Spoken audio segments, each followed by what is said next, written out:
Southeastern Bow Hunter Podcast. What's going on, guys? Welcome to another episode of Southeastern Bow Hunter Podcast. This episode is going to be with Ben from SODAK Horizon. If you don't know who that is, go on Instagram right now and look up SODAK Horizon. It is SODAK Horizon. Awesome dude. Man of God. This is probably by far my favorite episode that I think I've done yet. There's a special little thing at the end of it that you guys definitely want to wait and listen for.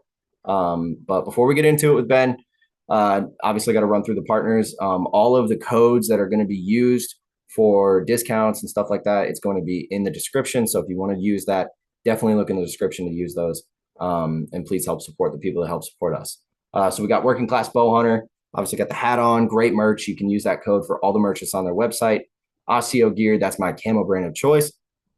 I've been using it now for 2 years, and it has been by far flawless, comfortable, quiet, all of that. And they have some deals running, I think, where you can still get 60% off some stuff. So definitely go check them out. That's osseogear.com. Next up is going to be Summit Tree Stands. I still have been lazy and haven't gotten my sticks together, but I do plan on doing that here this week and getting ready to sort of get used to, because I've never used a stick and hang-on system, so I'm going to be learning how to do that.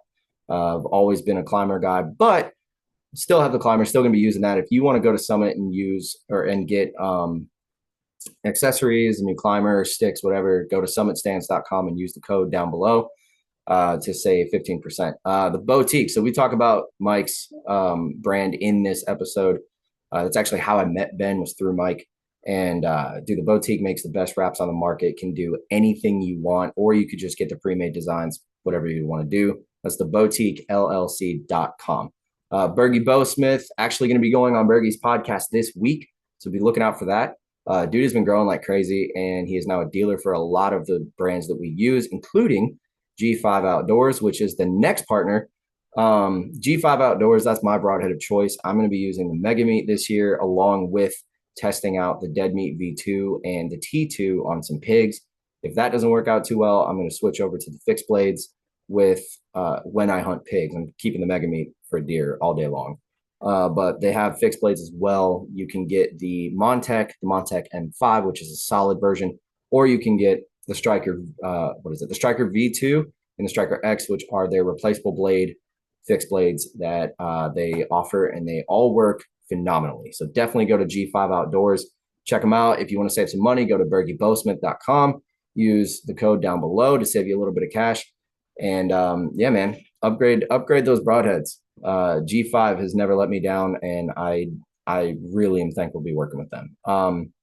Next up is going to be Prime Archery. So I am going to be ordering the Prime form this month. I already have the new site for it. I have everything ready for it. I just need to order the bow. Going to be getting it in Recon Gray with Osseo Gear limbs. And dude, Prime has knocked it out of the park with this bow. It's the first hybrid bow, meaning it's carbon and aluminum. So the riser is much stiffer. The draw cycle is butter. And dude, Prime just makes a great bow. If you don't want to get that bow, you can get the RVX Plus 32 or 34. And that bow is amazing as well. It's just an aluminum riser with, the regular limbs that we all use.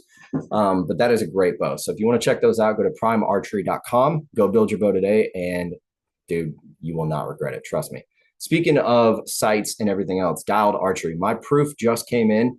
I got it in the scree color pattern with the dusk scope pattern.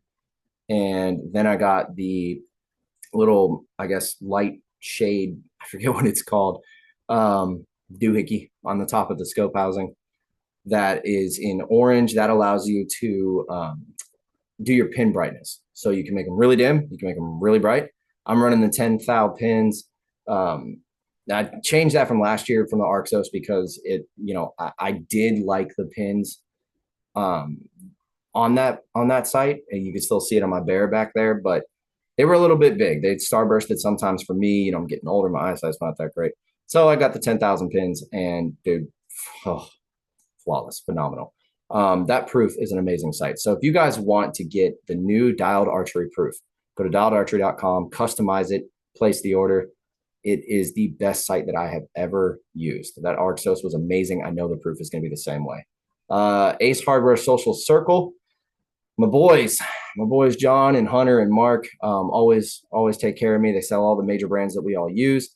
Definitely take the drive. Go check them out. Help support a small business. Scoutek is my camera company, not my camera company, the camera company that I work with. Awesome people, awesome brand. Camo Dust is the only thing I trust in the woods to keep me from being smelled by deer. And last but not least is Bohning Archery. Going to be running the Bohning Alpha veins this year, and it's the new vein they just dropped. We are going to have a code for you soon, so be on the lookout for that. Dude, thank you to everybody who helps make this podcast happen. All the partners, just so thankful, so blessed to have you guys. And speaking of being blessed, if you don't know who Jesus Christ is, we talk about him a lot in this episode. Probably why it's my favorite episode. He has been doing works and amazing things in my life. He will do the same thing for you. So please, if your mind is open to it, if your heart's open to it, give Jesus a chance. That's all I ask. He loves you. He loves all of us, and he came to die for our sins. And there's no greater love than to lay down one's life for a loved one. So that's the intro. Long-winded. Sorry, trying to keep them short, but you guys know I love to talk. Let's get into it with Ben from SODAK Horizon. Mr. Ben, how do you say your last name? Klusmann? Klusmann, you nailed it. Klusmann. First try. Okay. Well, dude, my last name's Polish, so trust me, I have to see a crazy last name every day. That's easy as crap compared to mine. I mean, you might not be able to see it, but that's my last name right there. So those on YouTube, don't write that down. Anyway, we got Ben Klusmann from SODAK Horizon on the podcast today. If you don't know what that is, go on Instagram, type in SODAK Horizon, and go check out his stuff because he has got great content, awesome videos. But what is SODAK Horizon? I've been wanting to ask you that, but I figured I'd save it for this. So honestly, it's kind of a funny story. So I got out of the military in 2016, 2017. And at the same time, one of my buddies was getting done with a heart transplant. So we were both kind of in a new phase of life. And he was kind of on the recovering side, and I was trying to figure out what I was going to do. And we've been hunting together for probably 10 years. And so we were kind of like, hey, social media is kind of a big thing right now. Let's see if we can't just start something. And so we sat down and we went through a list of names. And I don't know. I mean, I had a bunch of dumb names. And he's like, well, we got to find something that when we're big, we can go on the outdoor channel and it'll be something that sticks, like SODAK Horizon. And I was like, dude, that's it right there. You came up with it. That's it. Funny. And so it just kind of stuck. And it was just basically, we live in South Dakota and we travel around the state for hunting stuff. And so it was like, yeah. And then our catchphrase can be, we'll see on that SODAK Horizon. Boom, tagline out. And so fast forward 2 years and he, life happened. I had a kid, so we kind of fell off a little bit. And basically I texted him. I was like, hey man, I'm going to make a go of this again. If you want in, let's go. If not, let me know. And he was like, I just can't right now. Go for it. And so that's when I kind of picked it up. And from then it's just kind of been like sharing my love of archery, sharing my love of Jesus, and trying to get new hunters into the outdoor space. I'm a first gen bow hunter. My dad is a first gen hunter, and he started with pheasants and rifle season. So he'd go out opening a rifle season, shoot the first deer he saw, and that would be biscuits and gravy, stoked. And so then one day, this is a fun story because I love it. And if I ever get the chance to meet Michael Waddell, I will 100% tell him this story. But we were watching the Outdoor Channel one day back in I want to say it was like 2004. I was like 8 or 9 years old. And Michael Waddell comes on with the bone or Real Tree Road Trips. It wasn't even Bone Collectors yet. And he's going elk hunting in Colorado with a bow. And the episode comes on and I'm like, Dad, can you actually shoot an elk with a bow? And he goes, I have no idea, but we're about to find out. And so sure enough, old Waddell smokes an elk. And I turned to my dad at the end of the episode and I said, I'm going to do that. How do I start? And he goes, well, I actually got an old bow down in the basement. Maybe we can dig that out and see if you like it. And I was like, perfect. So he was thinking next week. I was thinking now. So we went downstairs, found this old Bear recurve bow. I think it's a Bear Grizzly. And he's like, well, we can't shoot it right now. We got to figure out, if it works and if it's broke or anything. So we found a shop in Sioux Falls and we went and they restrung it and made sure it was good to go. And we bought a couple arrows and then we stacked up 3 hay bales on top of each other, little square bales in the backyard, and we shot at 10 yards. And our goal was to hit a paper plate. and we missed it 9 times out of 10. And so all summer long, we practiced and practiced and practiced and practiced. And before you know it, we're 30 yards back shooting at a pie plate, and we're hitting 5 out of 10 or probably 4 out of 5 shots, getting pretty good with it. And so then I basically was like, hey, I want to hunt with this. And he's like, well, let's look at a compound. And I was like, perfect. And he's like, well, first you got to prove how proficient you are with the recurve. So start trying to shoot rabbits. Mm. So that's what I did. I would walk around our little block and I'd shoot rabbits with the recurve, and he'd come out and dispatch them and everything. And so after I kind of got good with the recurve, then we went and bought a Bear Element compound bow. I think that was 2005 or 2006. Yeah. And that's how I learned archery. I didn't have a class. There was no, like, even the pro shop didn't really give us any pointers. They were pretty much like, you hook your release on the D loop, pull back, and then you hit the trigger and you shoot. And so it was a lot of trial and error. You know, I was the guy that during deer season, we'd go sight the bow in for broadheads.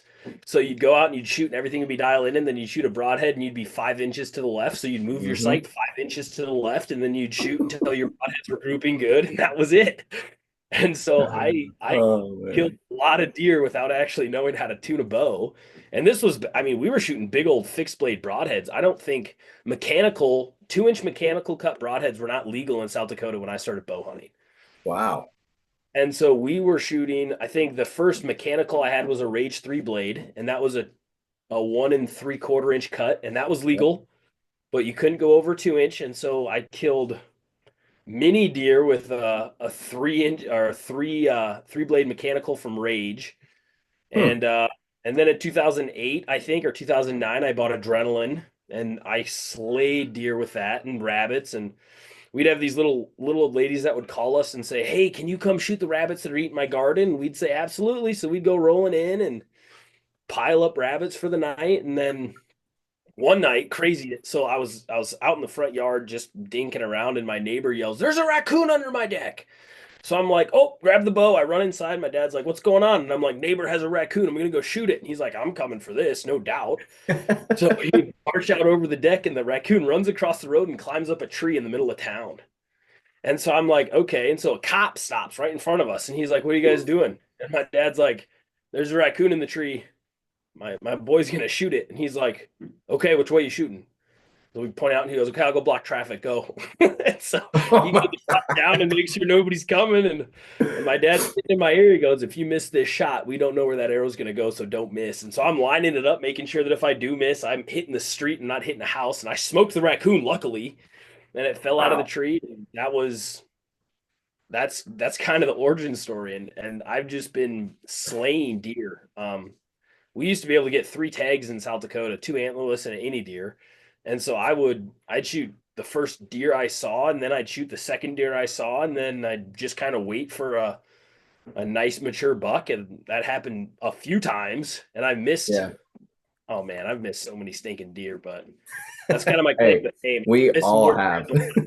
Shot at, so. We've all been there, man. Yeah. Dude, oh God. So I have to touch on something that you said early on. I love it when somebody comes on this podcast and professes their faith, because that's extremely important to me. I don't, try to push it on anybody. Every intro, I always tell them, hey, if you don't know Jesus, just give him a chance, because he's changed my life. I know he's going to change whoever listens to this. Dude, that's awesome. And that actually, so I do got to tell you, so we have a mutual friend, Michael Stonebreaker.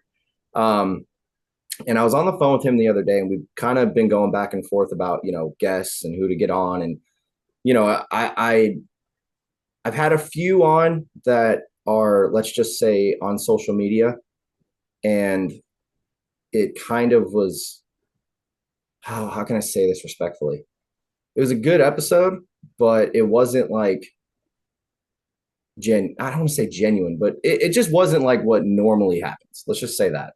And then he was like, oh, dude, you need to get Ben. I was like, Ben who? He was like, SODAK Horizon. I'm like, what is that? Because, I'm on there, but I'm not like scrolling through, I feel like I'm in the middle between like the millennial side that just loves technology, and then the old head that's like, dude, I don't need a phone, I only have the social medias I do for this podcast. If I didn't have that, I'd have one personal one post once a year and be done with it. But yeah, so then I looked you up, and the main thing he told me, he was like, dude, he's a man of God. He's a great dude. You really need to get him on. And as soon as he said man of God, I'm like, yep, I need to do that. I need to reach out to him. We need to make this happen. And that I don't usually agree to do, like, late podcasts, but dude, we could have had to do this at 9:30 and I still would have made it happen, because I just love getting, a brother in Christ, right, on this podcast. So I appreciate you bringing that up. I appreciate you saying that. Now, going to the raccoon story, that might be one of the funniest stories I've ever heard. Like, I did not know where that was going, and it's so hard to imagine that these days, because we just don't, you don't hear those stories now. But yeah, dude, I can totally relate. When Waddell came on here, I spent half the episode telling him, dude, when I was a kid, I used to watch you. You really got me. And he was just like, oh, thanks, man. I really appreciate that. And I'm just like, I need to stop. Let's move on to something else, right? Yeah, I mean, I know the feeling, because I grew up I just told Josh Sparks this last week. So whoever's listening to both back to back, they're gonna be like, oh, dude, you just told the story. But I didn't grow up in a family that hunted. I had one uncle, one uncle in Illinois that hunted. And at 7 years old, shoot, man, younger than that, I was on the computer playing Deer Hunter, and like, if you remember that game, you'd be sitting there and you see the little pixelated deer, and you just do the and then and then he literally stops and then starts pixelating towards you. You click the little button and you get that crosshair. And I'm thinking that's how deer hunting is. So I'm like, hey, Uncle Johnny, can I go hunting with you? And he's like, no, man, you're too young. Let's wait. Long story short, I took that as a kid and now way beyond it, right?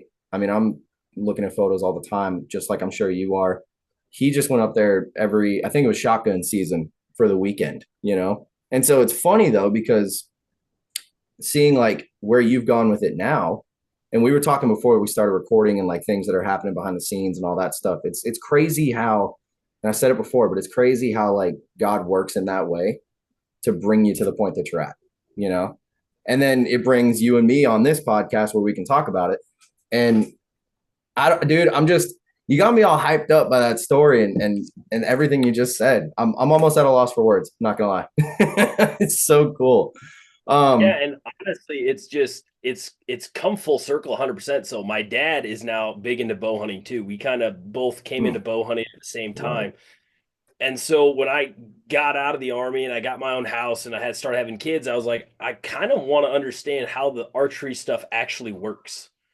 So that's when I started digging in. And I tell everybody that asks, where's the best place to start working on your own gear? Build your own arrows. That is the most cost-effective way you will ever get into being obsessed with archery, because it's a rabbit hole in itself. You start figuring out how to build arrows, and before you know it, you have a bow press in your garage, and you're working on your buddies' bows when they come over here, because once you kind of dabble with the arrow building stuff, then it's like, oh, this is a whole new world. I didn't think this was possible. And then you start looking into like tuning, and then you're like, holy smokes. And then you look at like long-range shooting, and then you're like, holy smokes. And it's just crazy. And so like my dad, he is very opposite. He's, a couple weeks in the summer, he'll break his bow out and start shooting. He's not shooting anything past probably 30 yards. And so it's kind of full circle. And he's a big dude. He's 32-inch draw. I think he's closer to 32 and a half, but they measured him at 32. And so I had to buy him for Father's Day one year. I bought him an Atlas from Matthews, because that's one of the only bows out there that goes out to 34-inch draw. Is your father Sasquatch? My dad is 6'6". Holy, okay. So close enough. Good Lord, 32 and a half. Yeah, and you honestly, like, God's story. So this last year has been a test on many levels for our family in general. So back in, probably October of last year, I slipped a disc, and I slipped a disc bad enough to where I had to have surgery to fix it. 32 years old. I'll be 32 this year. And I have just horrible back. I got it in the Army, I think. Horrible back. And I slipped a disc to the point where a piece of bone broke off, and a piece of the disc broke off and was laying on my sciatic nerve. And so after like 6 months of treatment, I had 2 cortisone shots in my back. I was doing physical therapy 3 times a week. Nothing was working. Finally, they're like, all right, we're going to just cut it out of you and take it out. So March 14th last year, I had a disc surgery and I got that piece taken out, 100% better. And so I get out of surgery and I have this brand new bow sitting on the shop. I haven't even set it up yet. I haven't touched it at all. And so I have an HHA USA shoot that I was going to in April. I think it was April 23rd or 26th. And so I called my doctor on the 18th of April and I'm like, hey, I'm feeling great. All right. It's a month out of surgery. Can I shoot my bow? And I said, mind you, my back never hurt when I was shooting my bow. It only hurt when I was walking. And he's like, all right, take it slow, see what you can do. So I hang up the phone, pull the bow out, and I start shooting. I set the whole thing up, ready for HHA. 3 days later, my doctor calls me back, and he's like, hey, what poundage are you shooting? Because he's a bow hunter, too. And I was like, 70, Oh, okay. 72 pounds. And he's like, you should knock that down to 60. How much have you been shooting? And I said, honestly, doc, I've been shooting like 100 arrows a day for the last 3 days. Like, is that an issue? And he's like, do you feel bad? And I was like, nope. And he's like, all right, then don't mess with it at all. Just keep doing your thing. So like the first 500 arrows through that bow were fresh out of surgery. And so after that, I started, I was working with Mountain Archery Fest a little bit last year. And so I was traveling to a couple different events, getting content for them and filming for them. And so we got back on Father's Day last year, and my dad came over with, my mom and dad and my little brothers and kind of the whole family over. And he told us that they had found cancer. He had a tumor, kind of at the top of his stomach. They like, colon cancer, I think is what they technically called it. And they said it was pretty treatable, and they weren't really too concerned about it. So they scheduled surgery for it. They were getting everything ready to go. They get into the surgery, and it was supposed to be this I think they call it a micro dichotomy or something like that, where it's basically like needles and they go in and snip it away and they suction it out. It's a big deal. It's supposed to be like 3 hours. So we're in the waiting room. 3 hours come up, 4 hours come up, 5 hours come up. Finally a doctor comes out and he's like, hey, we got to talk. The tumor is like 3 times bigger than we thought it was, and it layers down a lot further than we were expecting. So we had to do a Whipple, and that basically is they had to cut the whole area out, and then they had to reattach his stomach and his small intestine and his colon and all this stuff, and it turned into like a 12-hour surgery. I'll be honest with you, I haven't told this story to anybody. So this is it's a God thing though. It really is. So after surgery, he gets out, everything's good. They had to put some drains in, and that was not easy. And then 4 days after surgery, he's out of or I shouldn't say that. A week after surgery, he gets out of the hospital. 4 days after he gets out of the hospital, he goes septic. So basically an infection spread into his blood, and he almost died for the second time now. So they rushed him to the emergency room. They get him on antibiotics. Everything's going good. And he keeps telling me how worried he is about the food plots at our property. He's like, it flooded. We couldn't get the water. We couldn't get the food plots planted again. So you might have to be planting food plots alone this year. I'm like, Dad, like you almost There's all that going on, and that's what he's concerned about. Exactly. Oh, exactly. man. And so we ended up That's getting the funny. food plots planted again. And after that, everything was fine. Everything went good. He's healed up and everything. And so I start hitting the season about September 1st.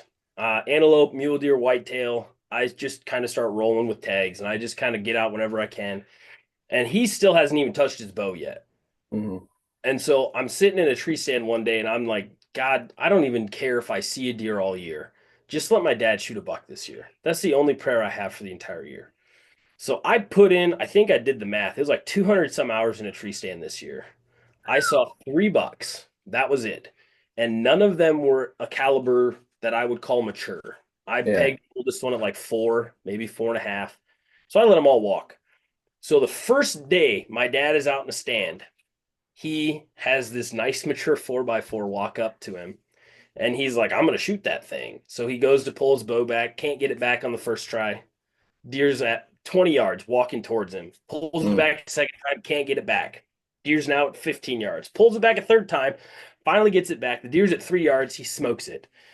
100 yards, deer's dead. We track him all night. And this thing was a brute. I mean, a brute. So me and my dad and my 2 little boys are out there tracking him, and we find him. And I have never seen my dad more excited than that day.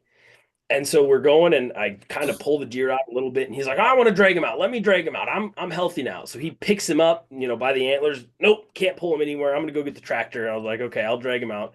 And he looks at me and he goes, you ever thought that this is where we'd be at this time of the year? And I said, honestly, no. And he goes, I was almost dead 6 months ago, and now I'm dragging a deer out. Talk about prayers answered. Mm-hmm. And I'm just like, I don't know how else to describe that. There's no other way. And then 2 days later was West River Rifle Opener, which I drew a tag on. So me and a buddy go out, 74 yards. I dump a huge mule deer.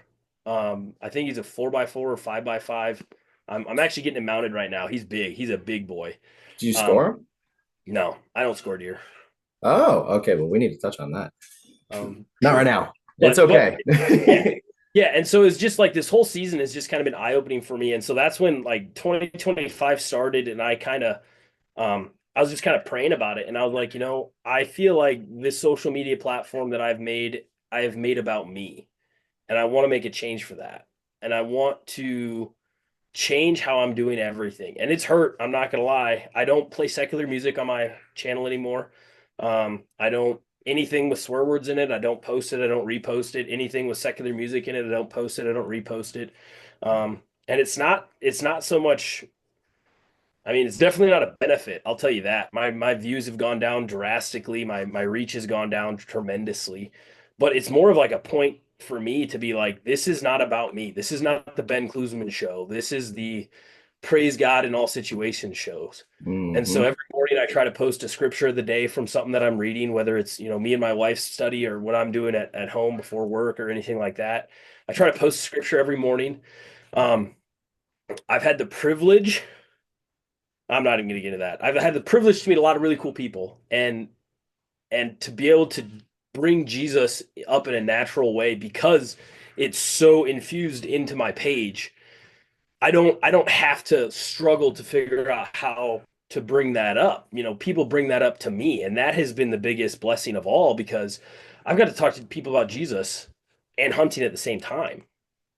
And it just doesn't get any better than that. I mean, I look at where I was 10 years ago, fresh out of the Army, heavy drinking, probably a bottle a day. And there's the only thing I could do to, there's a lot of loss when you get out of the military and, not necessarily combat or PTSD, but you have this purpose, you have this mission, you have this drive from the minute you get in to the minute you get out, and then you get out and it's gone. What do you do now? Yeah, exactly. And so I was dealing with that a lot, and the bow kind of saved my life because it gave me a purpose that wasn't drinking. It gave me a reason to, all my kids have bows. I have a range in my backyard, and all my kids go out and we shoot bow together when I get home from work.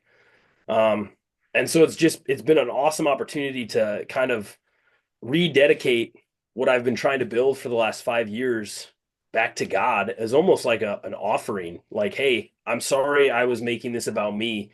Let me refocus this about you. Because, I mean, I'm sure you have a where would I be story if God hadn't intervened. And mine's a very not a fun place. And I don't even want to think about it if God hadn't intervened in life. This might be probably my favorite episode I've ever done. I have to be honest. Because I've had people on, we've talked about, Jesus, and we've talked about their story and stuff, but that's amazing. Like I'm at a loss for words, dude. I really, really am. And that's hard for me to be because I like to talk. it's man, gosh, that is just, it's crazy because I can relate to that so much. I mean, it's really funny. Earlier, when I was putting Tiff to bed, my Apple Watch kept going off, and I was like, what is going on? And I looked down and I kept seeing SODAK Horizon Ben like this, like that. And I was like, I hope that's not his way of telling me, hey man, I'm ready. Where you at? I was thankful. But I say that and I bring that up because, like you were saying on your stuff, you don't play secular music. You try to do the verse a day thing. I remember put it like when starting the podcast page and everything, I'd go to my personal Instagram and share, a scripture verse every day. but I'd never do it on the podcast. And I was like, one day I was like, well, wait a minute. Why am I doing that? You know, like it needs to be on the podcast. If people turn away from it, that's unfortunate, but that's their choice, right?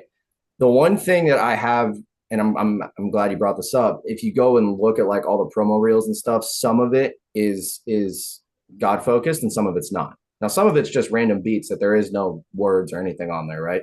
But And I use those too. Like there's no problem with those. Yeah. You know, but you've got me thinking, like, I've already kind of been thinking about changing that and only doing something that's, faith-based, right? Music that I don't care if I have to repeat it every week. I mean, there's plenty. I love Christian rap. I love Christian rock. Shoot, man.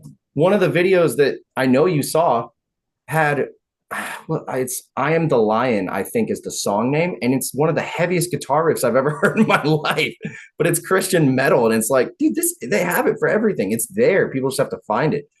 I showed it to my wife. I was like, hey, listen to this song real quick. I'm going to warn you, because she hates screamo music. She hates metal. She hates all of that. I was like, I'm not going to play the whole thing because you won't like it and you won't be able to understand what they're saying, even though it's all good, godly things. But listen to this guitar riff.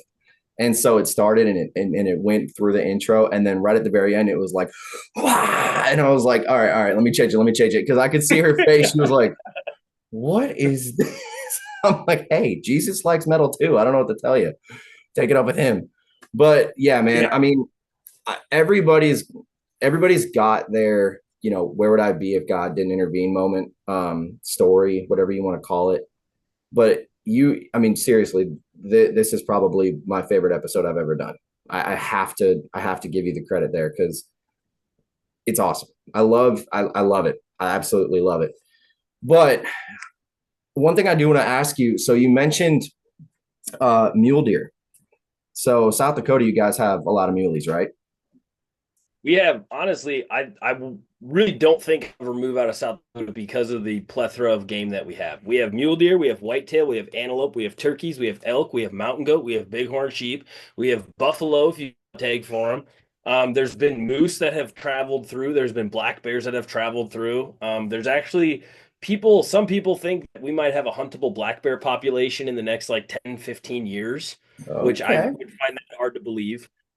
We have huge waterfowl migrations. We have pheasants. We have doves. I mean, we have just predators out of control. I mean, we have coyotes, raccoons, fox. I mean, just about anything. Like I have possums that I have to go shoot in my chicken coop once in a while because they'll go and try to get into my chickens. Like we have just about everything you could want to hunt, period.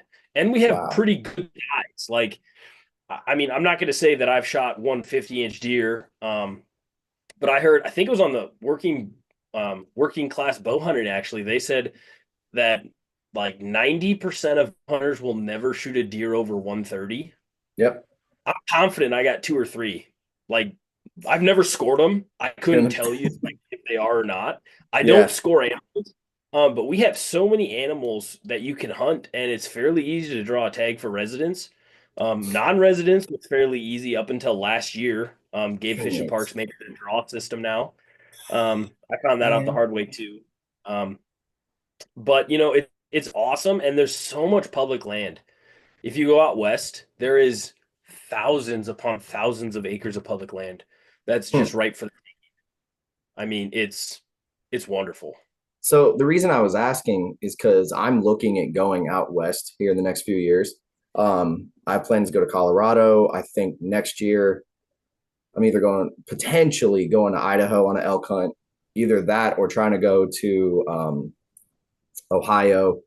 But like South Dakota, it's crazy too, because I don't really think about it. Like I always think Colorado or Wyoming or Arizona for muleys, but y'all have got some solid bucks out there. I mean, like say that I reached out and was like, hey, Ben, I want to come kill an archery muley in South Dakota. What would I have to do? I mean, like, is there over the counter there or is it strictly draw? So there used to be over the counter. I just sent you a picture of the one that I shot too, by the way. Oh, okay. Well, if I faint, don't be surprised. It's nothing crazy. But there you know my obsession with mule deer though. I have a bad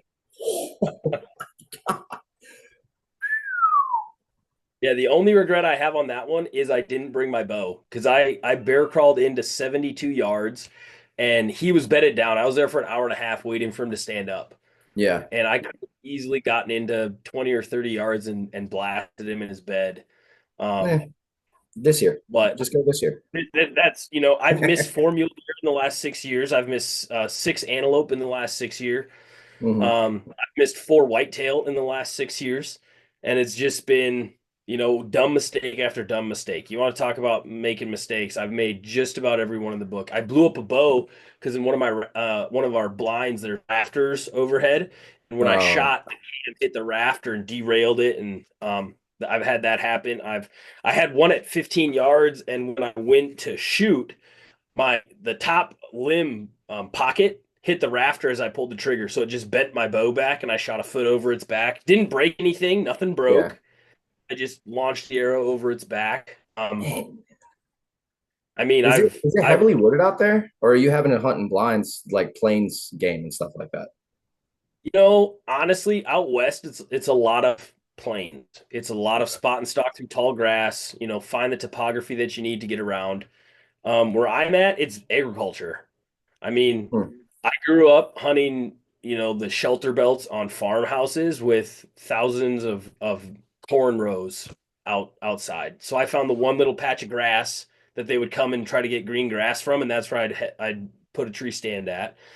And so, I had 5 or 6 different farmers that just wanted deer gone, and so that's how I cut my teeth. I'd go out to these farmers that wanted the deer to stop eating, and I would just go shoot as many as I could. And so there's not really a ton of woods. There are some, if you get by the river, you can find some pretty nice, wooded areas, but most of it's flat. Most of it's, I mean, I don't think it's flat, but when you get some, you get some Western guy coming through, he's like, where are the mountains at? This is nothing. And I'm like, what are you talking about? It's like a 5,000 foot elevation change from east to west river. And they're like, yeah, get Yeah. with the program. This is nothing, but That's how Georgia is, man. Our mountains are just hills compared to out west. It's so bad. I make the joke, but see, then I say that, and then I go to my public land that's 15 minutes away, and I have a camera that's in this ravine. That I mean, honestly, it probably is a 300-400 foot drop, just downhill. And I walk back up, and I'm heaving and huffing and puffing like, fuck. How am I going to do out west when I do this? So I don't know. I mean, it's just a different animal. It's a different situation. Why? So why don't you score deer? No judgment. I'm just totally curious why. so I never really knew why. Um, for a long time. I just never had the urge to. Hmm. Um, and then on an episode of Meteor, actually, I think Giannis is his name. He was talking about how I guess somebody was asking him what the score was, and he was like, I don't score animals because I don't want to take anything away from the memory of the hunt. And I went, holy smokes, that's why. Because I Huh. have all these awesome memories tied up with each one of the deer that I've killed. I mean, I got pictures of me with does that I'm like, I could take you back to the exact spot we found her in. And you have this mental, like that mule deer I sent you, my mind, I'm like, that's a 150, 160 inch mule deer. I If agree. I go to split and it turns out to be a 130 or a 140, all that's going to do is every time I think of that, I'm going to go, oh, it wasn't a 160, it was a 130. Yeah. You know what I mean? True. And so it's been one of those things where it's like, I shoot for mature deer. That is gray face, Roman nose, thick bodies, skinny hips, brisket. I look for all these traits, and then the antlers are kind of the last thing I look at. Yeah. My number one hit lister 2 years ago was a 2x2 who was blind in one eye, and I pegged him at like 7 years old. Wow. And I had 3 encounters with him. The first one he ran by, I never had a shot. The second one, he was about 42 yards away. And when I'm hunting whitetails, I tell myself I will not shoot past 40 yards. And so I just kind of watched him and I let him just kind of roam out. And then the last time I saw him was at 32 yards and he had broke both of them off at the bases. So it was just 2 little points sticking out the top of his head. And I've never seen him again. And that was, Interesting. and so it's one of those things where it's like I would much rather outsmart an old mature whitetail than score a decent one and be disappointed with I thought he was a 170 and he's Yeah. actually a 120. You know what I mean? Do you think that we as hunters just in general kind of idolize big racks, like sort of make them more important. Because you make a good point. I mean, I have a deer over here. I call him Deadeye because he has one good eye. And he's a nice buck. He's definitely not the biggest on the property, but I'd shoot him. I mean, he's bigger than this thing back here. And but again, what I like literally what I just said, I'm talking about the antler size. I mean, it do you feel like that's some type of idolization that we kind of just fall into with that, make it way too important? Or Yeah, is that because just I mean, if you look back at, I mean, I didn't hunt in this time period, but if you look back in like the 70s, 80s, 90s, mhm. there was no, oh, that's a small buck. I mean, you would shoot a 2x2, throw them in your tailgate, and you would drive through town and show every single person that would stop. I remember doing that with a 4x5 I shot, and he's probably a 120 maybe. And I remember I loaded him in the back of my Suburban, and I stopped at 15 houses before I got to town. And I live 10 minutes from where I was hunting. And I was like, hey, you Oh, got to wow. come check this out. And my dad was following me the whole time. And he'd call me, hey, don't forget, you got to stop over at this place too and show them. And that was how we did it because it didn't matter. I never remember anyone telling me, oh, you should have let him go another year. Oh, what do Mhm. you mean? He was only 4.5 years old. Why did you shoot him then? He would have blown Yep. up at 5. Like, there was none of that going on. There was, holy smokes, dude, good shot. How far did he go? How much Yeah. how big was he? How big does he weigh? That was the question I got a lot. Oh, this is easily 200-pound deer. You know what I Huh. mean? And so I should rescind that a little bit. I scored one deer in my entire life, and I was a sophomore in high school. It was the first buck I've ever shot, and I was so proud of this thing. I remember taking him into my biology teacher because he was a big bow hunter too. And I said, "Hey man, can you score this for me?" And so during class, he broke out his measure and he scored it. And he goes, I'm gonna call it at about 112. And I said, 112? And he goes, Yep, 112. And I said, I'm never doing this again. And he goes, Well, what was the story? Oh, And so I'm like, Oh, a buddy of mine called and said he was getting the last few rows of corn out, and it had snowed a foot and a half the day before. So I humped out through a whole square mile of cornfield so I could sit in the middle. I sat in a snowbank for 2.5 hours, and this guy walked past me at 15 yards. And he goes, That's an awesome story. And I went, Yeah, and it's a 112-inch deer. And he went, hmm. Well, score's not everything. That was a really good story. And I'm like, Yeah, and that's tainted in my mind. Every time I think of it, I Yeah. go, That deer's way bigger to me than 112 inches. I don't know why I let some tape measure tell me that. I mean, God, dude, the similarities that we've both gone through, it's wild because that buck back there was my first archery buck. Actually, that's the only buck I've killed so far with a bow. I've had opportunities. Most of the time, it's mistakes that I've made. Like I could tell you a story about this big, was supposed to be a 6 point last year. I named Trike, or my daughter named Trike, and he broke his main beam on the left side halfway through summer. So he was like this one. I don't even know, trying to remember exactly how he looked. So one side was good, big fork, tall brow tine. His left side was long and wide, and then right where his G2 was at is where it broke. So he was kind of Mm. like a curved L, I guess. And long story short, when we had that hurricane come through here, I hunted the day that it passed through because I knew the deer were going to be moving. I saw every single deer on that property, and right at last light, he showed up. Well, one of my buddies killed a buck at a spot that I'm hunting now. We thought, and it's, I'll get back to him in a minute because it all comes full circle. But my target deer showed up from the opposite way I thought he was coming. My bow was already on the ground because I'm like, well, I need to get down and go help find this deer. It gets worse. It gets worse. So I'm letting my bow down, right? And as soon as that cam touches the ground, I look up and here comes Trike walking at 15 yards. And I'm like, I looked up and I was like, really? Like I wanted to cry. I'm like, what did I do? So I start pulling it up a bit. I get it halfway and he looks at me and the bow starts spinning in a circle. And I'm just like, don't do it. Don't do it. He looks up, just up. It's on 1 acre on a lake. So he goes up the driveway and goes, I know exactly where he went. He went up the driveway, went to the left up on the road, and I couldn't see him anymore. And I'm like, okay, I've got 5 minutes of light left. So I just quickly get the bow back up. I used to not hunt with a quiver. I recently have sort of changed that over, but I left the quiver on, and I'm like, I'm just gonna have to try it. I mean, I'm not letting this pass.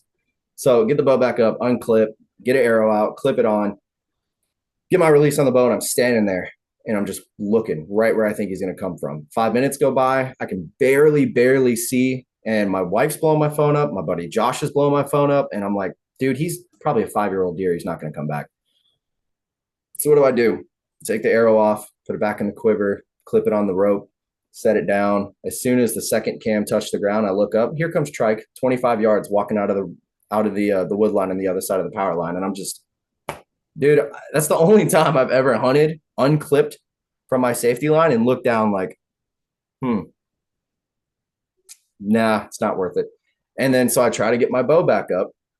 And yeah, dude, he saw me and he got out of there like a bat out of hell, just straight up the power line. And then he disappeared 3 weeks later. So I have no idea what happened to him. But I say all of that. We found Josh's deer.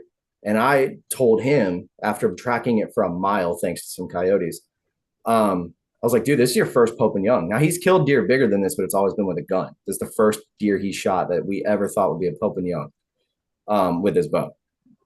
So we find this deer, we're taking photos, and I'm like, this is 100%, 125-inch deer, no doubt. And so I convince him to send it or get a Pope and Young score out. He gets it scored 121. And I was like, I don't believe it. And so that was one hit that he took, right, on the scoring thing. That deer behind me, killed him 3 years ago.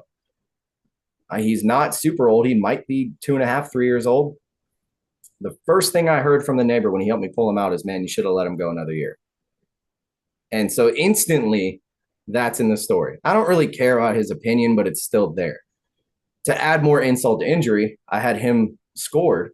And I'm thinking he's, oh, dude, you know, I'm not good at, or especially back then, I wasn't good at like scoring deer in photos and especially on the hoof. Like, dude, he might be, 115, 120, 125, who knows? My buddy at the taxidermist sent a score sheet over. It was 102 and 4/8. And to me, he doesn't look like that because he has 3 brow tines on one side, 2 on the other, and he's a 3x2. And it's like, so I know what you're saying. Like the story is great, but then when they're like, oh, what'd he score? And it's like, oh, 102 and 4/8. And it's like, what? It does sort of take away. I'm conflicted on the whole scoring thing. When Scott came on, Scott Bohning from Dialed was on a couple weeks ago, and he's, do you know Scott? Have you ever talked to Scott?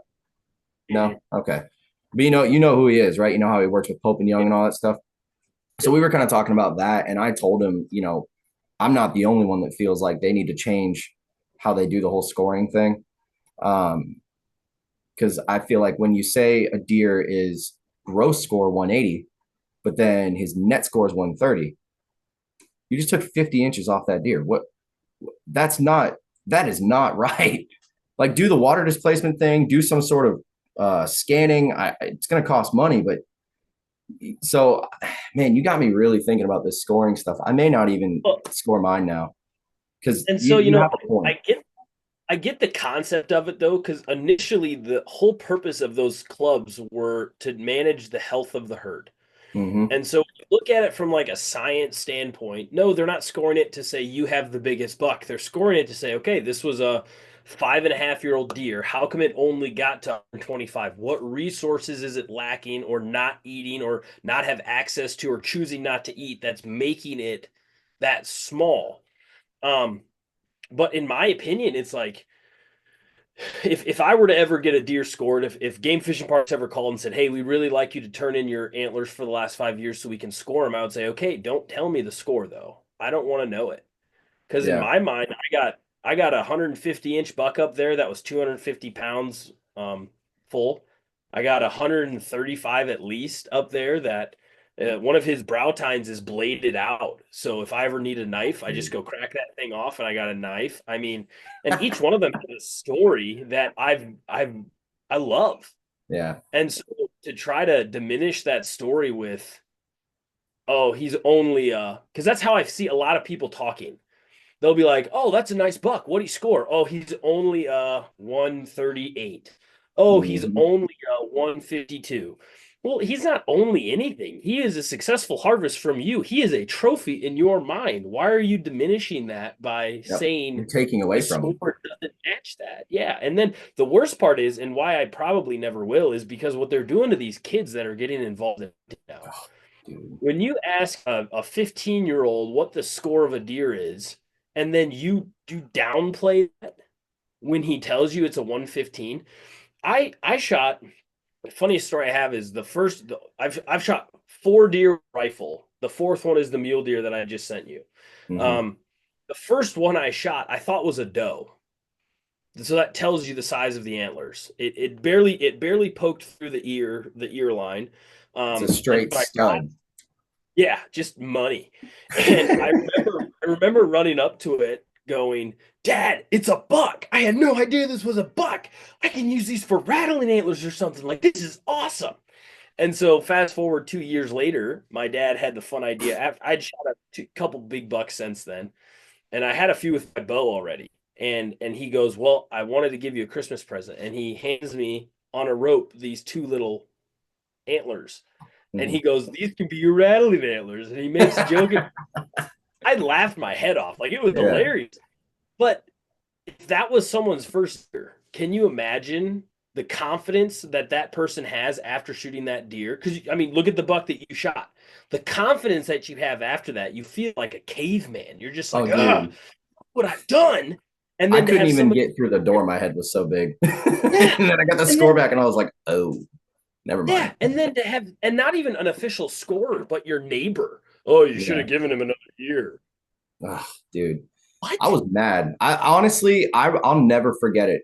So he was really, really good dude. Brought his four-wheeler because he ran about 75 yards or so. And I was already like 300 yards in. And yeah, man, we start scouring the woods and he calls out, he's like, "Dude, I found him." First thing, doesn't even say congratulations, doesn't even say, "Oh man, that's a nice buck." He says, "Man, gotta be honest, should have given him another year." And I just looked at him like, "Really? That's what that?" And I said, "I was like, that's the first thing you have to say?" It's like, it's my first year with a bow. If you knew what I was using, it's a $300, blackout intrigue. I built these arrows myself, fletched them by hand, right? Like I Yes. put so much time into this, and that's the first thing you have to say. And but honestly, dude, like that, I don't even care. I mean, that is still it's one of those things where I'm kind of dealing with like imposter syndrome in a sense because I shoot that buck and then I spend 3 years chasing much bigger deer and I just can't even make it happen. I know it's going to, it's on God's time, not mine, but I have had a couple times in the stand where I look up like, can we do this today? Can today be the day? Because it's like I don't want to have this one deer. But yeah, man. I mean, I have a story for you with a really good buddy of mine. He got his first archery buck this past season, and he films his hunts. He's getting involved more in the industry as much as he can. And I remember him calling me when it happened. And he lives in Michigan, and he had some really good deer. I didn't know what deer it was.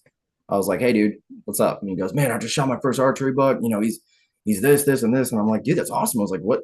How big is he?" He goes, "Man, I'll send you photos." It was like 4 hours later. I'm thinking, and I'm not proud of this, but I'm thinking it's a giant. I'm thinking like, oh, he killed one of these deer. He's named like there was one like saggy back. There was oh god, I don't know. That saggyback was the oldest one. That's probably the only reason I remember it. But there was a lot of different named deer, and he was sending me photos every single day. So I'm like, dude, he killed one of these, 140. Like this is great.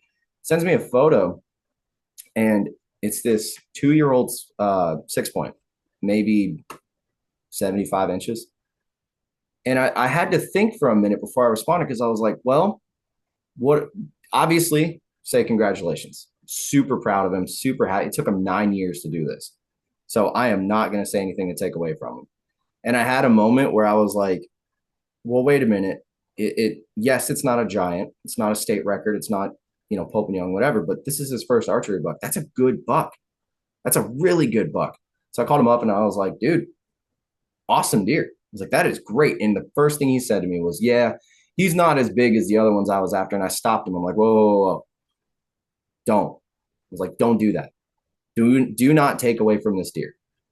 That is a great deer as your first archery buck. Yes, you've killed bigger, but that's your first buck with a bow, dude. Be proud of it. And he just dropped the 6-point video 2 days ago, and I'm a terrible friend because I haven't watched it. But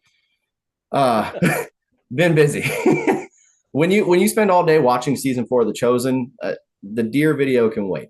But yeah, man. So you bring up a good point though, because people do, and that's I wanted to ask you this. I didn't think we were going to go down this route, but I wanted to ask you this before we wrapped up. Do you think that social media is, because you and I both are involved in it, do you think that it's kind of, in a sense, leading people astray? Because you did bring up the point of kids these days. One of the biggest things that all of my buddies tell me with their kids is they are not going to get them on these big deer that we have. And Georgia's not known for really big deer, but we've got, 130s, 140s, couple 150s, 200s every few years. I mean, it happens. They all say, no, we are not going to put our kids on these deer. I mean, do you think social media is ruining people's perception of what a good buck is? I think it's kind of a twofold thing. I think that people don't put into perspective their own experience. So, like, I've been bow hunting for almost 20 years, right? Mm-hmm. I've missed some giant deer. I can say confidently. I missed a huge 5x5 twice, actually, in the same. I shot at him. He ran 20 yards. I shot at him again. I missed again. And I called my dad crying because I was like, I can't believe I'm never going to see a deer this big in my entire life again. And How so I old were think you? I was, I don't want to say. I was a young teen. Oh man. I was probably 13 or 14, and I mean this was Oh, you huge had though. plenty of time. You wanna talk about like a picture perfect buck? This was a perfectly symmetrical 5x5, Is it probably a a five and a whitetail? half year old. Yeah, Oh, wow. See, it's probably confusing because y'all Westies like to say 5x5, and I'm thinking it's a muley because that's all I ever hear. So I got to clarify that. But no, sorry, I didn't mean to cut whitetail you off. Muley. No, that's fine. And so I think social media has given instant gratification for years of hard work. I think you have guys that are grinding. 3 years you've been grinding. How long have you been bow hunting for? 6 years? No, Six no, years, and no. you I'm sorry. 5 years. 5 years. 5 years, and you Yeah. shot that buck in 5 years of experience. Yeah. So some guy who's been hunting for 15, 20 years, who may have access to 500 acres, may have the breeding schedule down, may have his management game plan squared away, or he may call some outfitter and go shoot a huge 175-inch deer. And you have them posting pictures every year of these huge deer that they're shooting. And you have these kids like my boy, 6 years old now. He wants to shoot a deer more than anything in the world, and I just he's not ready to do that yet. Yeah. Um, but not once has he said he wants to shoot 150-inch deer. Not once has he said he wants to shoot a 6x6. He wants to shoot a buck. That's what he says. Yeah. And so when you blend this instant gratification of, I mean, you can scroll through my feed and just see giant deer after giant deer after giant deer. I mean, just huge deer by people that are shooting huge deer everywhere. And so I'm not saying it's not possible for someone to go out on their first year and shoot a monster. It definitely is. I've seen it done before. But Yeah. you put this unrealistic expectation into these kids' mind that they're only successful if they shoot a certain type of animal, a certain classification of animal, moose, bear, Mm-hmm. whatever you want to call it. That we've made this Pope and Young, which is supposed to be for herd health, which is supposed to be like this positive for science thing, and we've made it into the standard of goodness and badness. And so you have these kids that, I remember I was watching, I scrolled across this kid. He said he was like 15 years old, and he just shot a 195-inch deer. And my first thought was not, oh my goodness, amazing. My first thought was that kid's ruined forever. Yep. Because every deer that walks by will not measure up to that buck, no matter what. There will Yeah. never be a buck that measures up. And I've heard a lot of stories of guys that shoot huge deer on their first time out, and they go, It wasn't that hard. Why would I keep doing it? It was easy. I can go Yeah. shoot a big deer whenever I want. And they stopped hunting. And so I guess my philosophy has always just been shoot something bigger than you did last year. Yep. Whatever you put down last year, aim for just a little bit bigger. Not 15 inches, not 40 inches, not 5 by, whatever it is. Shoot something a little bit bigger or the same. And Yeah. that's my motto. I've passed a lot of small deer. I shouldn't say small deer. I've passed a lot of immature deer. 2, 3, 4 years old. This year I passed one that was borderline. I was actually hunting with a buddy who was helping me film. Um, and he's walking by and I'm like, if it was earlier, I'd see better. Maybe I'd put him down. And the deer walks away peacefully and he goes, "You just messed up, dude. You should have shot that thing."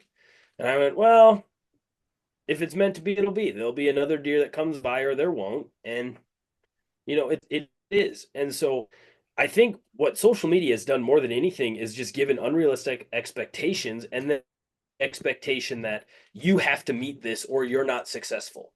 Yep. Dude, When I get a deer within 20 yards, it's a successful hunt, period.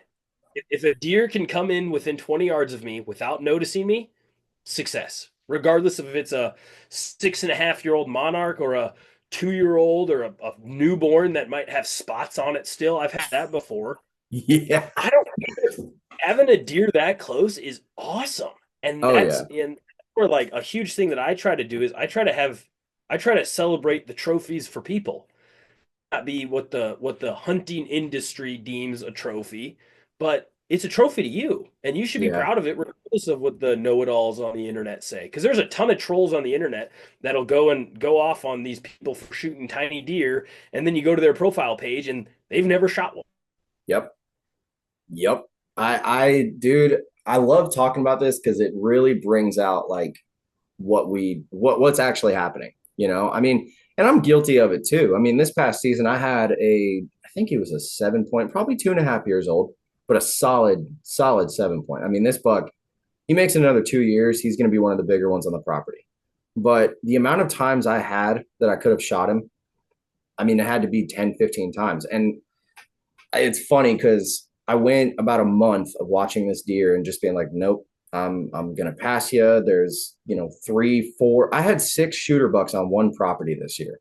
So I had to pick. The problem is they were smarter than me, which a little embarrassing to say, but they happens to me every year. Every dude, year I'm telling you, people call them goats. No, those are the smartest goats on the planet.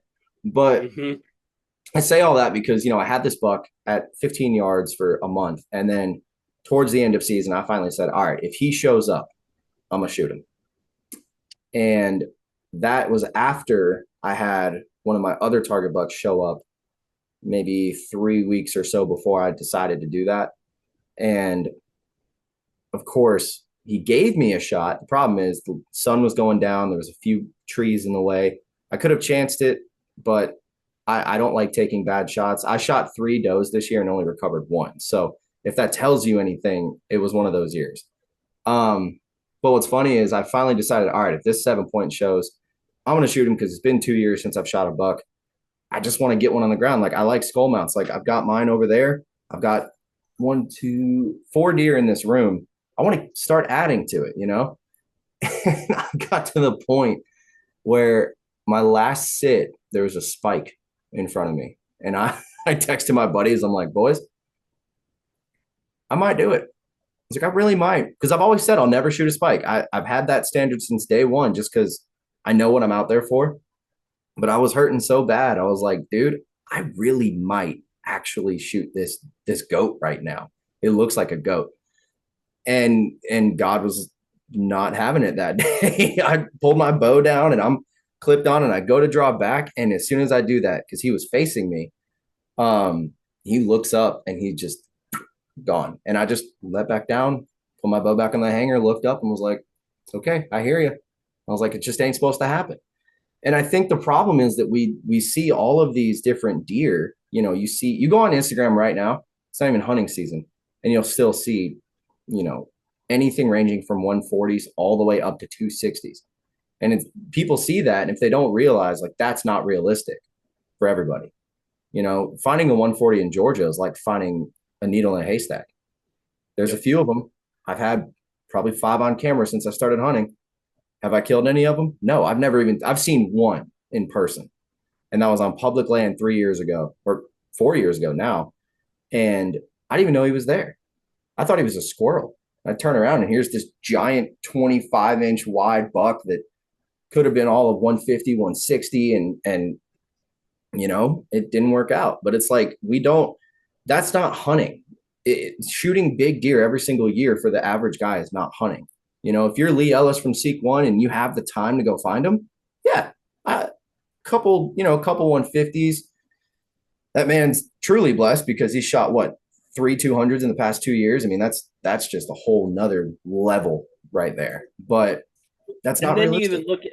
You even look at like farm, and I don't want to say farm management, but I grew up watching the Lukowskis, the Drury brothers, Whitetail Freaks, all these guys that have been hunting. And you look at the Drury brothers' combined experience, it's more than most people's lifespan.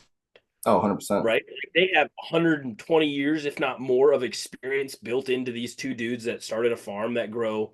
I mean, they're like, oh, he's not quite big enough. We're gonna let him pass this year. And you're like, that's a bigger deer than I've ever seen ever in the entire Makes world. Me sick. I hate it. They have it down to a science, They do that for a living. And then you look at some of these guys that, who was I talking to the other day?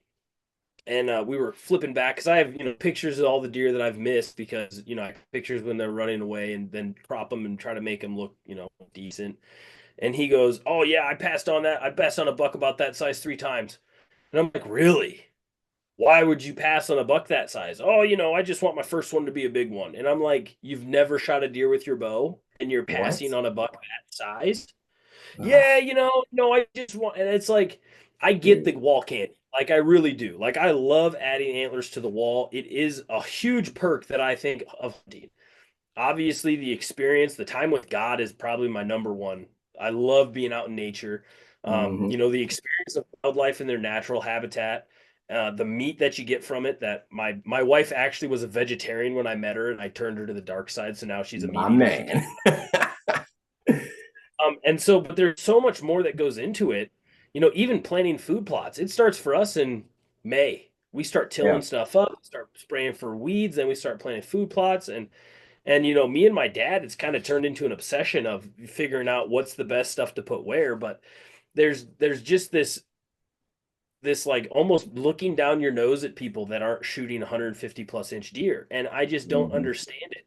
There's so many people that lose interest in hunting because they don't even have a shot, and then you have these guys that are passing 160 170, and I get it. Like Bomar, I there's a lot of controversy around Josh Bomar.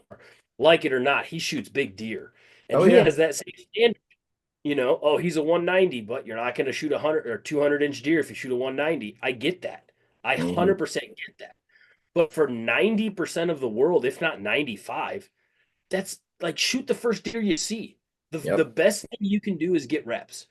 If you're a new bow hunter, shoot anything that you legally can, because I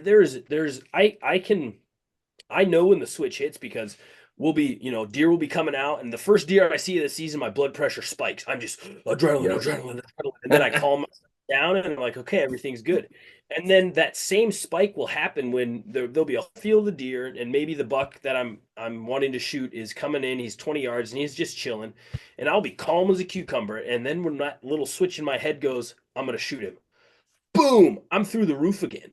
Yep. And if you don't experience that, you're never going to be able to control it. You're never going to get good with it. You're never going to be able to kill stuff while that's going on.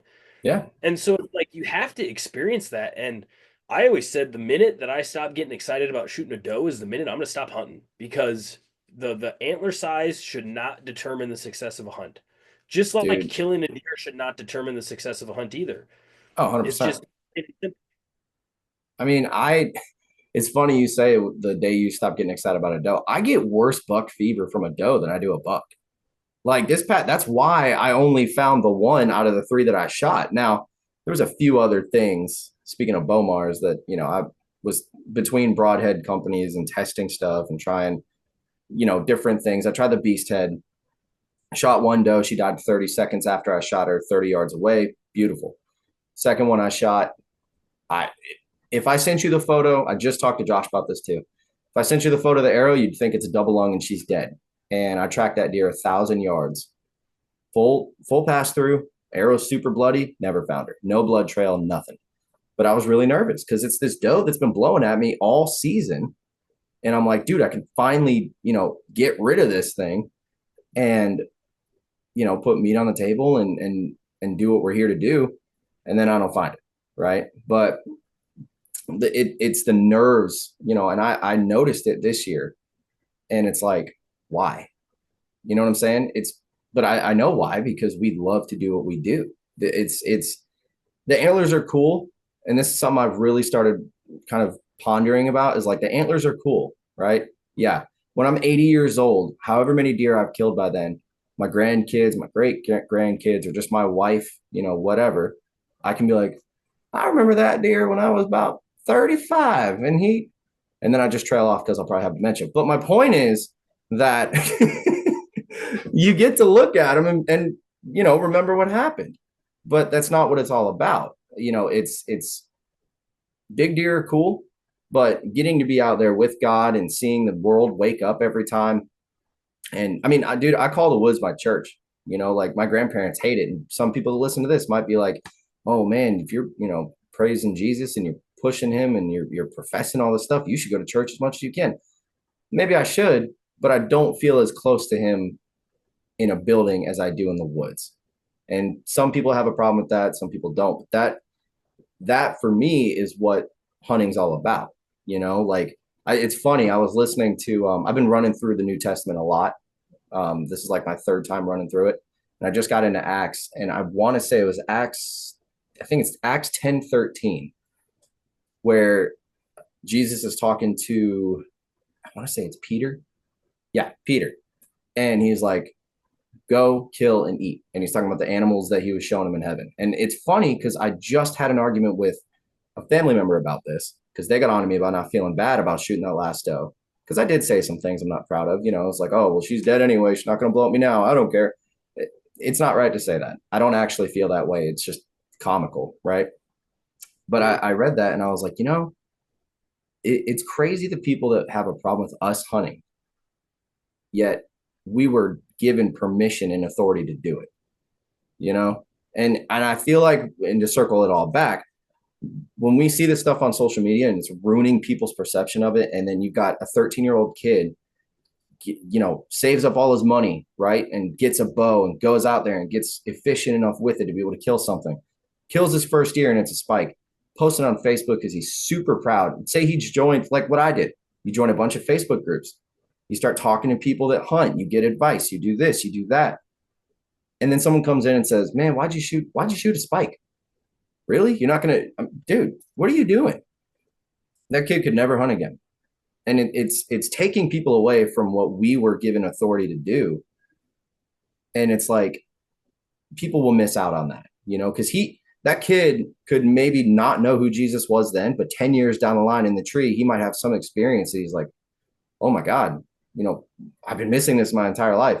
Well, that person just took that away from him. Now, he might have that with something else, but I don't know. I'm so biased. I feel like there's no better place to really figure out who God is except in the woods, like, it's funny you say that, because there's a video on my YouTube channel. I called it Missed Opportunities. And a realization I had this year was I was giving God partial control of all the situations I was in, and then holding just a little bit back. So in this Missed Opportunities video, it's probably 3 or 4 years old now, but I start with a prayer where I'm just like, Lord, please just give me an opportunity at a nice mature buck tonight. Lord, if you give me an opportunity, I promise I will take care of the rest. All I need you to do is give me an opportunity. And I've watched that intro a few times, because that same day, maybe 15 minutes later, lo and behold, I get a 35-minute show from this big mature buck and his doe that he breeds 5 times on camera as he's walking from point A to point B, giving me a few different shots at a couple different yardages till he finally comes into 15 yards and I shoot it right over its back. And I just remember, like, I couldn't even be mad. I remember, like, hanging my bow up and just kind of sitting there with this little smirk on my face, just like, well, I mean, you answered my prayer. mm-hmm. Like, And it wasn't until recently, I think it was the beginning of this last year, where I was like, that's the problem I'm having is I'm partially giving control and then I'm wanting to keep a little bit for myself where I'm going, no, no, no, I Mhm. don't want you to take care of this part. I'll take care of this part. But kind of circling back to that, I know guys that have shot deer that have been afraid to show them to people because they don't want them to go, that's a small deer. Why Mm, did you shoot that deer? And so they'll shoot them and they'll have these pictures and I've met a few that, ask all these guys that are shooting big bucks how long it took them to do that. Because it wasn't no 12-year-old experience, it wasn't no 20-year-old experience. Most of them yeah. are 30 plus years old. They've been hunting for 15 to 20 years and they have the time and the resources to be able to put into doing that to where, yeah, maybe they can afford a lease on a piece of property that nobody else hunts. Maybe they Mhm. can't afford to, put 15 hours a week into managing this property and getting game camera pictures and making sure that these bucks are daylighting at the right times and all this other stuff. That's fine. If you have the resources to do it, I'm not knocking that. But just maybe mention that in your videos a little Yeah. bit because you have all these guys, these kids that are starting that have these unrealistic expectations of what their first bow hunt should be, what their first encounter should be. And unless it's like, I'm not even going to name any names because I think, honestly, I think of Chris B right off the top of my head because I started watching Chris B a long time ago when he Yeah. was shooting deer, when he was shooting does, when he was Yeah. freaking out because he just double lunged this doe. And I remember sitting there going, man, I hope this guy makes it because he is actually, I believe he's doing really good things for the industry because Oh, he's not 100%. shooting 170, 180 deer. He's literally shooting whatever he has the opportunity to, and Yeah. he's getting just as excited about it as a 170-inch deer. And And you look how can successful he's gotten. and you can say that now because he's shot a 170-inch deer. Yeah. And if you go back to his early videos of shooting does, it's the same reaction. It's the Hmm. exact same. And it's like that's what it should be. And obviously, as he's grown as a hunter, he's been able to shoot higher caliber deer, which is the Yeah. goal. But if you think you're going to start at where Crispy is now without having to go through what Crispy did, you're only delusional. I mean, it's just Yeah. not going to happen. I mean, And one of so my favorite people to get on here and talk about this stuff is Joe Miles from Osseo. If if you've seen his trophy room, if you haven't seen it yet, go back, go, and I'm not trying to do this to get a view. I really want you to see this. Go on our YouTube channel and look at the first, I think it's the first video I posted with him. It's like episode probably in the 20s or 30s. You'll see his trophy room. And this dude is probably one of the most successful hunters that I know. And we have talked multiple times about how he got to that point. And it's the same thing. He didn't go out there and kill 170, 160-inch deer. He went and he learned what he had to learn. He went through the tough times. He's gone years without killing a buck before. And it takes the time to learn that. Dude, my first time out, my buddy Josh took me to one of his spots. It's my first sit. I've never hunted before. I'm thinking I'm going to shoot. He had like a couple 130s, maybe a 150 showing up because the county we were in it's solid. Um, but he shows me these photos and he did it. He brought me into it the right way, right?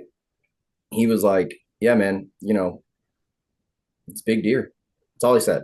And I was like, dude, big deer. I'm freaking out. I'm like, dude, it's a big deer. What are you talking about? Thing's huge. Look at it. I was like, dude, can I shoot it? And he was like, he had that, like you were saying, little smirk. He just like, yeah, sure. He knew it wasn't going to show up. And we go in there and I'm thinking I'm the baddest thing. I got my 308. This is well before I started bow hunting. And we're tromping along. And funny story is, and again, how God like humbles people. Back then I was big in the whole Bigfoot thing. Like I'm over here just thinking there's a giant 8 foot tall monkey. I'd never been in the woods at 5:30 in the morning where everything's dead quiet and all you have is a headlamp.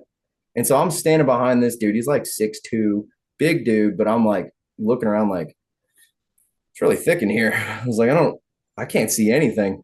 And so I'm freaking out, right? We get in the blind.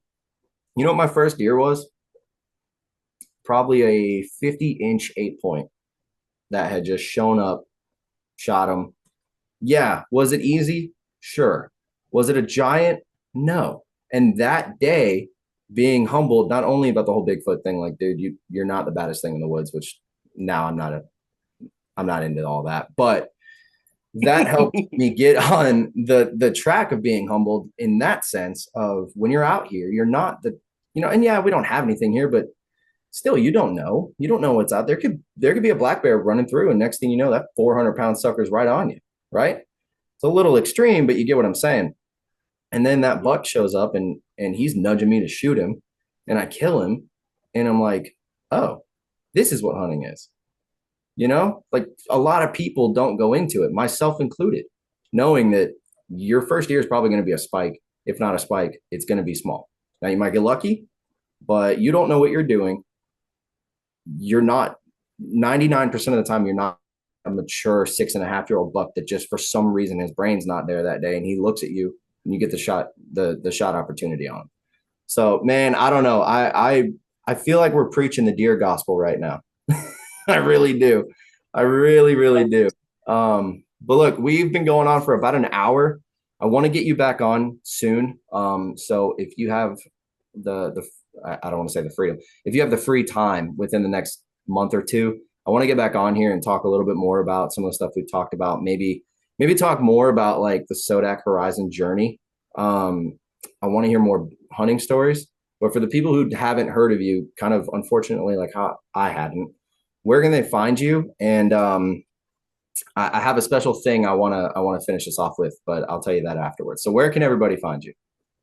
Yeah, so I'm on Facebook, Instagram, TikTok, YouTube, and Threads now.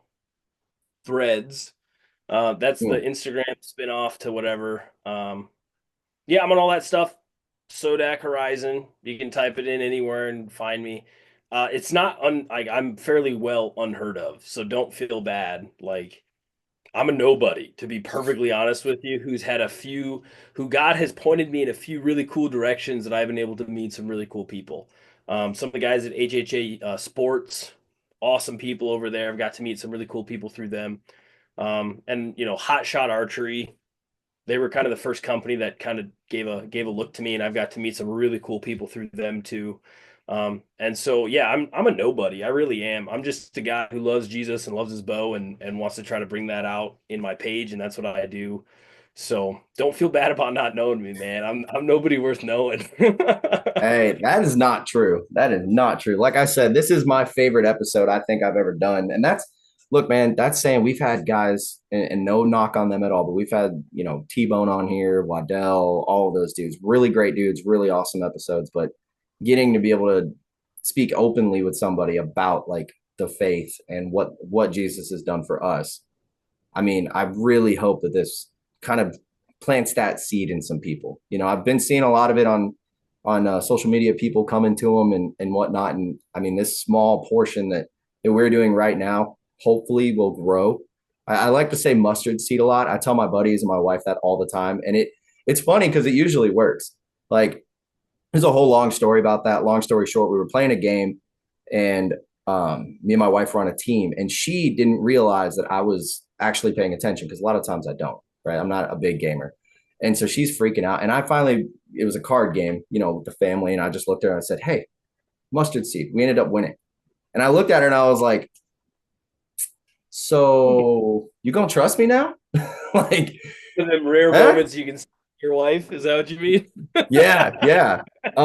Yeah, man, I've never done this. And if you're open to it, this is the first time on the podcast I've ever asked somebody to do this. I want to end this one in a special way. Would you be willing to say a quick prayer for the people listening, to end it all off for us? Absolutely, brother. I'd be honored. Awesome. Whenever you're ready. Oh, Lord Jesus, we just thank you for the time that you've given us to be able to talk together and fellowship in your word, Lord. Jesus, we thank you for the opportunities that you've given us in the woods and through this podcast or meeting each other, Lord. I just pray that you are fruitful in Eric's life, Lord, that you reveal yourself to him, sometime this week so that he can know that you are with him, Lord. I pray that anybody that listens to this has a question and dives into your word, Lord, that they can maybe grow a little bit in you, and that you can touch some people through this podcast, Lord Jesus. Lord, I pray for a great rest of the year. I pray for a great season coming up, Lord, and I pray that you will have our paths cross again in the near future. We pray this in your name, Jesus. Amen. Amen. Dude. Woo, I got chills from that. Love it. Awesome, dude. Well, Ben, thank you for coming on, man. Thank you for doing that. It's a great honor to have you on, honestly. Michael, Honored to be here, brother. Michael is definitely, I guess, the middleman here for that. I'm gonna text him right now and be like, dude, thank you. Yeah, dude, God, I'm speechless again. That's 3 times. It's literally 3 times in this episode. It's never happened. But Mike's a great dude, honestly, man. Fun story how I met Mike. This real quick. Yeah. I'm in between wrap companies at the time, and he reached out and he was like, "Hey, man, I make wraps if you're interested." And I was like, "Yeah, I got this idea. I want to put Bible verses on my wraps, and I want to make like 6 to 12 different Bible verses that I can put on." And he's like, "No problem, I got you." So a couple days later, I get some in the mail, and this is like 2 days after he started his company. And so I still have those wraps on my arrows. And I posted a picture of him a couple days ago, and he messages me and goes, "Dude, what the heck are you doing?" And I was like, I didn't do anything." He goes, "You cannot post that junk on your Instagram anymore. I have come so far since I made those for you."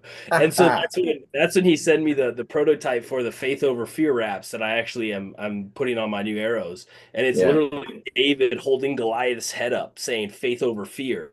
And he's like, "You have to start posting these because these are the good ones." I love Mike, dude. He's so funny. That dude will call me and an hour will go by and I feel so bad because he's constantly busy. Constantly. And I'll say it 1,000 times. I'm like, "Dude, am I holding you up?" He goes, "No, man, you're good." And eventually we get to the point where he's like, "All right, well, I'm gonna hop off here." It's like, "All right, well, thank you for your time. Thanks for listening to me ramble off about a bunch of stuff." Little known fact, I'm a huge Dragon Ball fan. I don't know if you ever watched that. I did not know. Oh, dude, that was my childhood. And so the first set of wraps he ever made for me, I was like, "Is there any way that you can maybe do this for me?" And dude, he knocked it out of the park. So a free ad, even though he gets it all the time, a free ad for Bowtique, man. Anyone that wants custom wraps, go check them out. We both use them, and they're by far the best that I think either of us have used. Made by a great dude, great company. And yeah, dude, Michael, thank you for connecting us. This was a great episode. Yeah, man. Ben, thank you, dude. Seriously, I needed this. It's great episode. And sorry it's so late, but we had to make it happen. So, buddy, we're gonna do this again. Give me about a month or 2 and we'll get back on and we can do it again. You might be the only person that I asked to do the prayers at the end of the episodes. I don't know. That was special, man. That was special. Oh, that was awesome, dude. Well, buddy, thank you. And I guess till next time. Sounds good, boss. Thanks for having me on. It was an honor, and I look forward to it.